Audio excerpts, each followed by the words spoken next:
জনকল্যাণে সারাক্ষণ আপনার পাশে রাজদর্পণ। রাজদর্পণে আপনাকে স্বাগতম। জনস্বার্থে কিছু প্রশ্ন। আগামী জাতীয় সংসদ নির্বাচনে নির্বাচিত হওয়ার জন্য আপনি কতটুকু আশাবাদী? আলহামদুলিল্লাহ, আমি শতভাগ আশাবাদী। আলহামদুলিল্লাহ। দ্বিতীয় প্রশ্ন হচ্ছে, জাতীয় সংসদ নির্বাচনে নির্বাচিত হলে আপনার পরিকল্পনাগুলো সংক্ষেপে যদি জানান।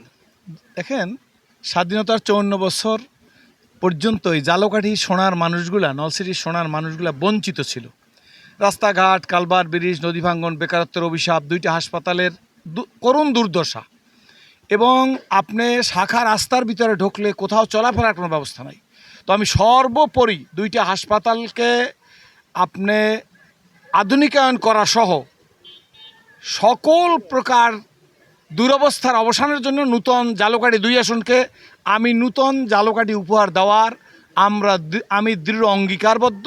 আমার প্রত্যয়, আমার আশা, আমি নূতন জালকাঠি উপহার দিতে পারবো ইনশাআল্লাহ। আমাদের আরেকটি প্রশ্ন হচ্ছে, সমাজে ব্যাপক হারে মাদক, সন্ত্রাস, চাঁদাবাজ এবং দুর্নীতি চলছে, তো এটা নির্মূলে আপনার পরিকল্পনা? আলহামদুলিল্লাহ, দেখুন, বিগত সরকার দুর্নীতিকে বা এই মাদককে জিরো টলারেন্স বা মাদককে নির্মূল করার জন্য বহুত পরিকল্পনা করছে, কিন্তু এই সমস্ত পরিকল্পনা ভেস্তে গেছে। কারণ পরিকল্পনা হইতে হবে কনস্ট্রাকটিভ। মানুষকে জোর করিয়া চোরকে জেলে দিলে সে ডাকাইত হয়ে বেরিয়ে আসে, যে গাঁজা খাইতো সে জেল থেকে ইয়াবাখোর হয়ে বেরিয়ে আসে।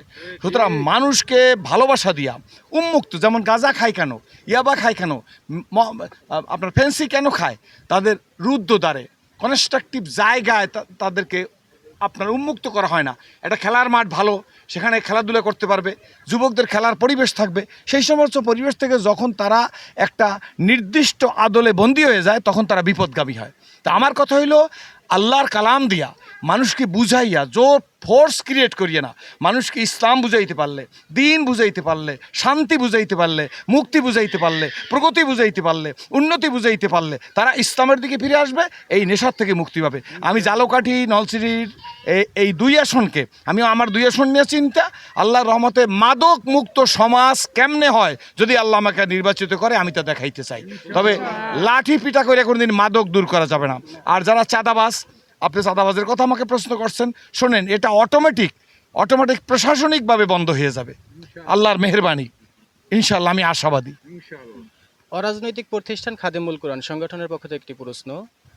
নৈতিকতা এবং ধর্মীয় শিক্ষা, যেহেতু বিশেষ করে কোরআন শিক্ষায় যদি নারীরা উদ্যোগ হয়, সেখানে আপনার সহযোগিতা কীরকম থাকতে পারে? সর্বাত্মক সহযোগিতা করবে। নারীদের ন্যায্য অধিকার না, অগ্রাধিকার দেওয়ার জন্য আমার দরজা উন্মুক্ত থাকবে।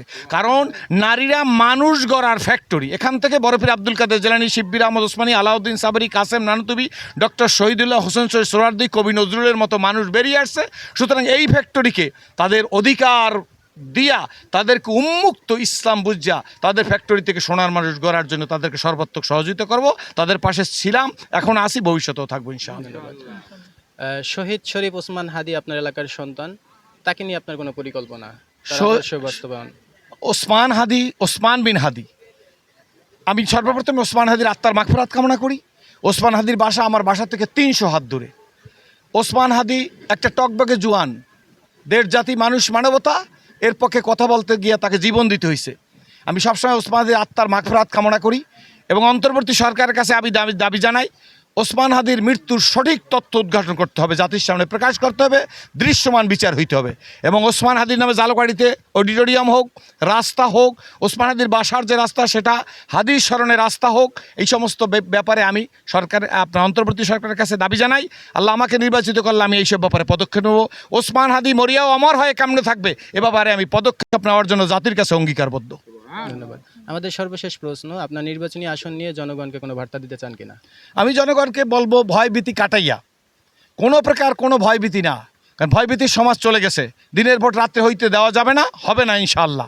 সুতরাং আমি জালকাঠি, নলছিটি 2 আসনে বলবো, আপনার উন্মুক্ত বেরিয়ে আসেন, আপনার অধিকার প্রয়োগ করেন, ইসলামের পক্ষে থাকেন, মানবতার পক্ষে থাকেন, দুর্নীতির বিরুদ্ধে থাকেন, চাঁদাবাজদের বিরুদ্ধে থাকেন। মানবতার মুক্তির জন্য ইসলামের বিজয় সুনিশ্চিত, ইসলামের বিজয়ের জন্য উম্মতের ঐক্য অপরিহার্য। আমি আশা রাখি জালকাঠি 2 আসন থেকে বিপুল ভোটে আমি নির্বাচিত হব ইনশাআল্লাহ। আমি জালকাঠি গর্ব, জালকাঠির মানুষ নিয়ে থাকবো, জালকাঠিতে বাঁচবো, জালকাঠির মানুষের সাথে আমি মরবো। ধন্যবাদ। আসসালামু আলাইকুম। আপনাকে অসংখ্য ধন্যবাদ।